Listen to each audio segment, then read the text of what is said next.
Hello বন্ধুরা, তোমরা কি চিনতে পারছো এটা কি শাক? এটাকে আমরা খেসারি শাক বলি। তবে তোমরা কে কি নামে চেনো অবশ্যই কিন্তু কমেন্ট বক্সে জানিও। আর আজকের দুপুরের মেনু খেসারি শাকের ঘন্ট। তো ওই খেসারি শাকের ঘন্ট আমি কিভাবে বানাই সেটাই তোমাদের সাথে আজকে শেয়ার করব।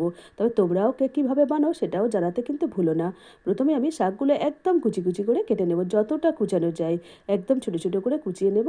যতটা শাক কুচানো হবে শাকের টেস্টটা ততই ভালো হয়। আমি শাকটা এইভাবে কুচিয়ে নিয়েছি। এইবার কড়াইয়ে সর্ষের তেল দিয়ে দিয়েছি। তেলটা গরম হয়ে গেলে ওর মধ্যে 5 ফোড়ন, শুকনো লঙ্কা আর কাঁচা লঙ্কার ফোড়ন দিয়ে দিয়েছি। এইবার যেহেতু আমি ঘন্টটা আলু বেগুন দিয়ে করব, তো সেই জন্য আলু আর বেগুনটা আমি আগে থেকেই টুকরো করে কেটে রেখেছিলাম। আলু আর বেগুনটা দিয়ে একটু নেড়েচেড়ে নিয়ে ওর মধ্যে দিয়ে দিলাম একটা গোটা টমেটো কুচি। তারপরে একটু নেড়েচেড়ে নিয়ে দিয়ে দিলাম পরিমাণ মতো লবণ, দিয়ে একটু হালকা নাড়াচাড়া করে নিয়ে দিয়ে দিলাম পরিমাণ মতো হলুদ গুঁড়ো, জিরে গুঁড়ো আর ধনে গুঁড়ো দিয়ে মশলাটা সবজির সাথে ভালো মতো করে কষিয়ে নেব।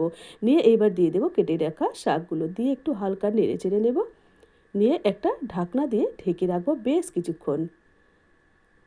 এতে বেশি আমি জল দেবো না, কারণ এর মধ্যে যা জল বেরোবে তাতেই শাকটা রান্না হয়ে যাবে। একদম লো ফ্লেমে ঢাকনা দিয়ে ঢেকে রাখলে জলটা বেরোতে থাকবে। এইভাবে নেড়ে চেড়ে রান্না করে নেব।